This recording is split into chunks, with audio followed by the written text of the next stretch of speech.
People love to say you can live anywhere in America, and technically, that's true. But what nobody tells you is that some places don't just challenge you, they quietly wear you down. Not with explosions or headlines, with isolation, with boredom, with rules that make no sense, with landscapes that stop feeling beautiful once you realize you're trapped inside them. On paper, these places exist. They have names, coordinates, postcodes. Some even have houses for sale.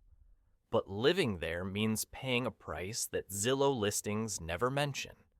Places where the weather decides your mood, where the road out matters more than the road in, where community can feel suffocating or completely absent, where people don't ask why you moved there, they ask how long you'll last.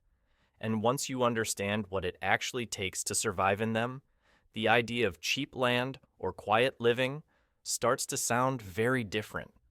Let's start with a town where everyone lives under one roof, and leaving isn't as simple as turning the key. Number 1.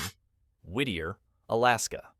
At first glance, Whittier looks almost unreal. A tiny coastal town surrounded by mountains, glaciers pressing in from every side, ocean mist hanging in the air like a permanent filter. It feels remote, peaceful, almost cinematic. The kind of place people romanticize when they say they want to escape everything. But here's what that postcard never tells you. Almost everyone in Whittier lives in one single building. The Baggage Towers is not just an apartment complex, it's the town. Inside it, you'll find homes, a post office, a grocery store, a school, a police station, even a church. On paper, it sounds efficient, cozy, safe from the brutal Alaskan weather. In reality, it feels like living inside a sealed system. Step outside and the cold hits you like a wall. Wind howls through the valley, rain turns sideways, and winter doesn't just arrive, it settles in and refuses to leave. Darkness stretches for weeks. Not poetic darkness, functional darkness. The kind that messes with your sleep, your energy, your sense of time. And if you decide you need out for a day, there's only one road, a single tunnel through the mountain that opens in timed intervals. Miss it, and you're not going anywhere. Freedom here runs on a schedule. Daily life becomes intensely repetitive. You see the same faces in the hallway, at the store, at the post office, every single day. Privacy becomes theoretical. Small tensions linger because there's nowhere for them to dissipate. No anonymous coffee shop, no random street to disappear down. People don't leave their apartments much in winter. Not because they don't want to, but because it's easier not to. Slowly, the walls feel closer. Conversations get shorter. Silence stretches longer. And yet, some people stay for years. Because Whittier forces a strange trade. You give up variety, spontaneity, and anonymity in exchange for survival simplicity. Everything you need is right there. No traffic, no crowds. No noise except the wind and the occasional train echoing through the tunnel. The question is not whether you could live here. The question is whether you could live with yourself when the world outside shrinks to one building, one road, and a horizon you can see but rarely reach. Number 2. Lake Lanier, Georgia. Lake Lanier looks calm in the way only dangerous places do. Wide blue water, vacation docks, boats drifting lazily under the sun. From a distance, it feels like a weekend escape, the kind of place families choose for summer memories and quiet mornings. But Lake Lanier is not a natural lake. It is a flooded one. Beneath the surface lies an entire erased town. Roads, bridges, buildings, forests that were never cleared. When the water rose, it swallowed everything whole, leaving behind a maze of submerged structures that still exist, just out of sight.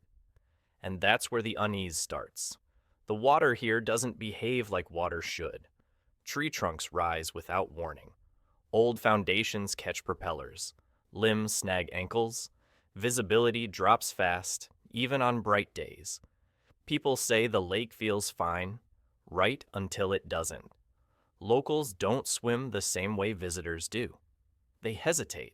They warn. They keep stories short, because accidents here don't feel random. Boats flip in calm weather. Strong swimmers vanish close to shore. Divers talk about getting disoriented in seconds, trapped between branches and debris that shouldn't be there but is.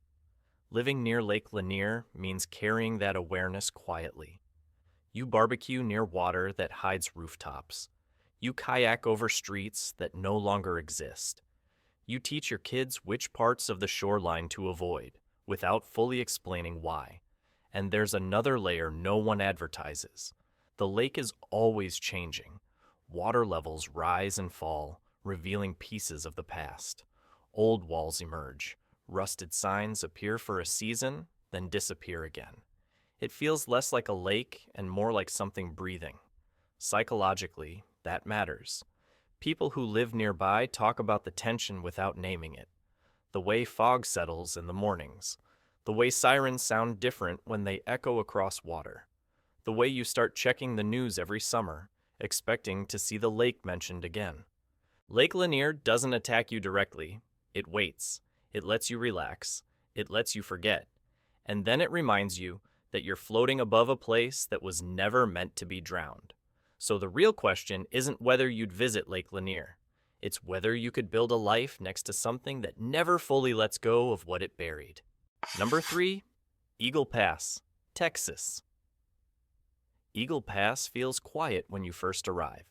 Sun-bleached streets, slow traffic, a river cutting through the landscape like a soft boundary. On the surface, it looks like a small Texas town minding its own business, far removed from big city chaos. But nothing here is neutral. Eagle Pass sits directly on the border, and that line shapes everything, even when it's invisible. The Rio Grande looks calm most days, brown, shallow, unimpressive. But the weight it carries is constant. Every conversation, every job, every patrol truck passing by is connected to it. Life here runs on alertness. You hear helicopters before you stop noticing them. Border Patrol vehicles become background noise. Sirens don't trigger panic. They trigger routine. People learn which areas feel normal and which ones don't, without ever writing those rules down. For outsiders, the town can feel tense in a way that's hard to explain. It's not fear exactly, it's vigilance. A sense that something could shift at any moment, even on an ordinary afternoon. Stores close early. Streets empty fast at night. Silence here doesn't feel peaceful. It feels watchful. Jobs are limited. Many people work for border agencies, local government, or industries, tied indirectly to migration and enforcement. That means the town's economy is emotionally heavy. You're never far from stories you didn't ask to hear. Families separated, long nights. Decisions that stay with people long after their shifts end. Social life shrinks fast. There are places to eat, places to drink, places to gather. But variety is thin.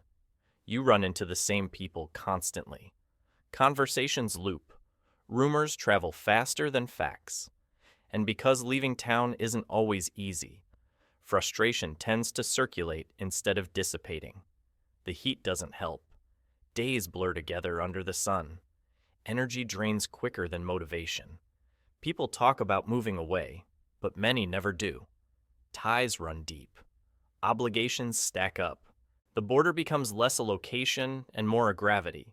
Eagle Pass doesn't explode into chaos. It simmers. Living here means accepting a life shaped by forces larger than you, closer than you'd like, and impossible to ignore. The border is not just nearby, it's present. In the air, in the work, in the way people carry themselves. So ask yourself this: could you live somewhere calm on the surface, while always feeling like you're standing at the edge of something unfinished? Number 4, Williston, North Dakota. Williston looks ordinary when you arrive. Flatland, big sky. A town that feels like it should be quiet, predictable, almost boring. And once upon a time, it was exactly that. Then the oil came. The Bakken boom turned Williston into something few places are prepared to become overnight. Workers poured in faster than the town could absorb them. Housing vanished. Prices exploded. Motel rooms turned into long-term homes. Parking lots filled with trucks that never seemed to leave. Even now, after the headlines faded, the aftershock remains. Life here feels temporary by design. People arrive with an end date in mind. A contract, a season, a payout. That mindset bleeds into everything. Friendships stay shallow. Neighbors rotate constantly. Nobody fully settles because most people are already planning their exit. The town carries a strange imbalance. Money exists, but comfort doesn't. Winters are long, aggressive, and isolating. The cold isn't poetic or charming. It's functional and punishing. Skin cracks. Cars fail. Going outside feels like a task you mentally prepare for. Darkness stretches on, and when the wind hits, it feels personal. Social life revolves around work exhaustion. Long shifts, early mornings, late nights. Bars fill up fast and empty just as quickly. Conversations circle around hours, pay, injuries, and who's leaving next. There's little room for softness here. Even housing tells the story. Modular homes, temporary units, structures built fast, not built to last. Entire neighborhoods feel like they could be packed up and moved if the ground stopped paying. For families, the strain is heavier. Schools try to keep up. Services lag behind demand. Stability feels borrowed, not owned. And when the industry slows, anxiety sets in quietly. You don't lose everything at once. You just start waiting for the call that says it's over. Williston teaches you a specific lesson. When a town is built around extraction, it extracts from people too. Time, energy, presence. You trade years of your life for money and hope you get out before the place asks for more than you plan to give. Number 5. Kalaupapa, Hawaii. Kalaupapa is one of the most beautiful places most people will never see. Sheer sea cliffs, turquoise water, grass moving slowly in the wind. From above, it looks untouched, almost sacred, like a place nature decided to protect from the rest of the world. And in a way, it was. Kalaupapa sits on a remote peninsula, cut off by some of the tallest sea cliffs on the planet. There are no highways leading in, no casual road trips. For most of its history, the only way down was by boat or by a narrow trail carved into the cliffside. Steep, unforgiving, and impossible to forget once you've walked it. This isolation wasn't accidental. Kalaupapa was used as a forced settlement for people with leprosy. Thousands were sent here, separated permanently from their families, their lives reduced to this strip of land between ocean and rock. Even though that chapter is officially over, the weight of it never left. Living here means living with that silence. There are very few residents now, fewer services, limited supplies. Weather decides everything. If flights are canceled or boats can't land, you wait. And waiting here feels different. The cliffs don't just surround you. They remind you there is no easy way out. Daily life moves slowly, almost cautiously. Conversations are quiet. People measure time differently. There's no rush because there's nowhere to rush to. Beauty is constant, but it starts to feel heavy. When every view is dramatic, there's no escape from the feeling that you're being watched by the land itself. Psychologically, Kalaupapa demands acceptance. You don't fight isolation here. You surrender to it. And not everyone can. Some people last weeks, some last years. But very few forget the sensation of being intentionally cut off from the rest of the world. Even visitors feel it. The moment you arrive, something shifts. Phones lose signal. Noise disappears. You become aware of your own thoughts in a way that's uncomfortable. The past feels close, not in stories, in presence. Kalaupapa doesn't threaten you. It doesn't overwhelm you. It simply asks whether you can live without distraction, without escape, and without pretending that distance doesn't change who you are. So ask yourself this: could you live in a place that is breathtakingly beautiful, if that beauty also meant absolute separation from everything you've ever known? Number 6. Peacher, Oklahoma. Peacher doesn't feel like a town. It feels like something that already ended. Driving in, the first thing you notice is the color of the ground. Pale gray, powdery, wrong. Hills rise in the distance, but they're not natural. They're chat piles, mountains of mining waste left behind after decades of lead and zinc extraction. They loom over everything, silent and permanent. This place was once booming. Busy streets, schools, shops, a future. Then the mines dried up, and the poison stayed. The soil here is contaminated. The air carries dust laced with heavy metals. For years, children tested with dangerously high lead levels in their blood. Houses were deemed unsafe. Water was compromised. Eventually, the government stepped in. Not to save Peacher, but to end it. Residents were bought out. The town was officially abandoned. But abandonment doesn't happen all at once. Some people stayed long after they were told not to, out of stubbornness, out of lack of options, out of the simple refusal to let go of a place that once meant home.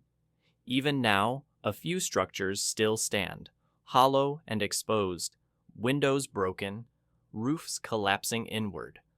Walking through Peacher feels intrusive, like you're trespassing in a memory. Streets lead nowhere. Signs fade into unreadable warnings. Nature hasn't reclaimed the town so much as paused, unsure what to do with it. Nothing grows easily here. Even silence feels contaminated.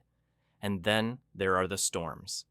Tornadoes tore through Peacher more than once, as if the land itself was trying to finish the job. After that, whatever illusion of recovery remained disappeared completely. Peacher became a ghost town, not by myth, but by policy. Living here now would mean choosing decay. No services, no community, no safety net. Just the echo of what industry can do when it leaves without cleaning up after itself. Peacher is a lesson written into the ground. It shows what happens when a town is built entirely around extraction, and nothing is left once the value is gone. People move on, companies disappear, the damage stays. Number 7. Yuba County, California. Yuba County looks harmless at first. Flat farmland, wide skies, quiet roads stretching between orchards and levees. It feels like the kind of place people move to when they want space, lower costs, and distance from California's louder cities. But the calm here is deceptive. This county lives under a constant, unspoken threat: water. The Feather and Yuba rivers frame daily life, and when they rise, everything changes. Flooding is not a rare disaster here. It's a recurring memory.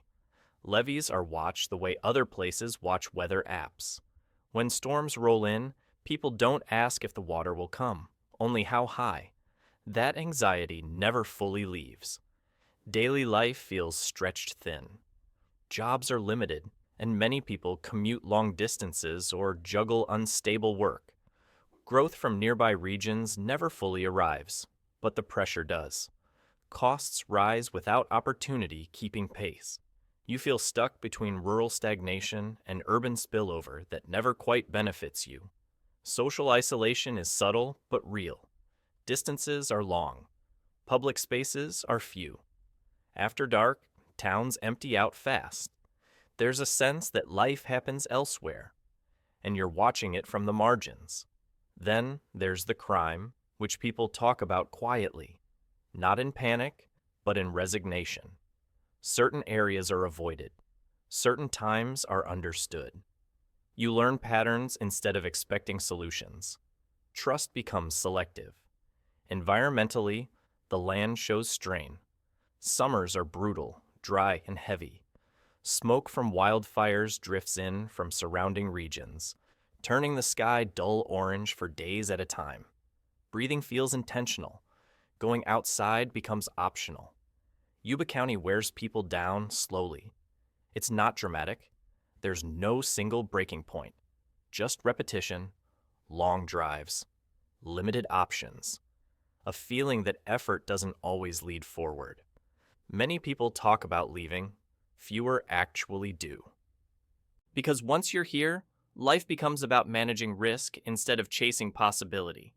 You adapt, you endure, and over time, you stop asking whether this place is temporary. The real cost of Yuba County isn't danger, it's inertia. Number 8. Slab City, California. Slab City doesn't look real.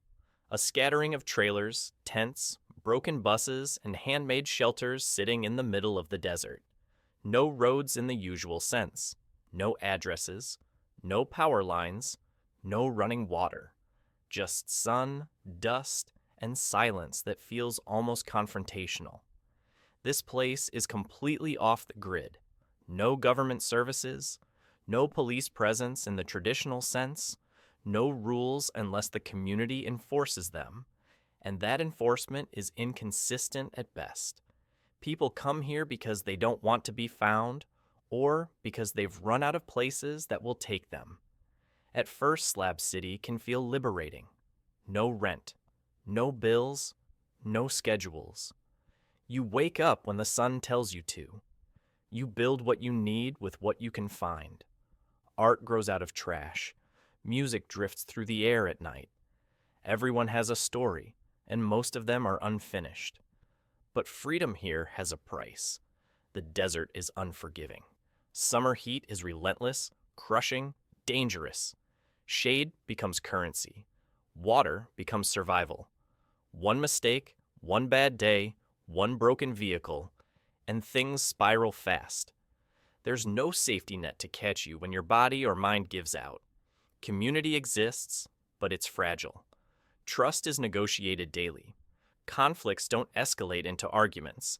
They simmer into avoidance or sudden violence. You learn quickly who to stay near and who to stay away from. Privacy is impossible, yet loneliness is constant. Medical help is far away. Emergency response is slow. Mental health issues don't get treated. They get absorbed into the landscape. Some people thrive on the edge. Others slowly unravel, unnoticed, until they disappear. Time behaves strangely in Slab City. Days blur, weeks vanish. Without structure, motivation erodes. The idea of leaving soon becomes a permanent sentence people repeat to themselves for years. From the outside, Slab City looks like rebellion. From the inside, it often feels like stasis. This isn't a place you accidentally end up. It's a place you choose when the systems around you feel worse than nothing at all. And once you're here, returning to normal life feels harder than you expected. So ask yourself this, honestly. Could you live without rules, without protection, without certainty, if the only thing holding your life together was your own resilience? What all these places have in common isn't danger, crime, or headlines. It's misalignment. On the surface, each of them offers something people think they want. Isolation, nature, freedom, cheap living, simplicity. But once you stay long enough, those same qualities flip. Isolation becomes confinement. Nature becomes an obstacle. Freedom becomes lack of support. Simplicity becomes stagnation.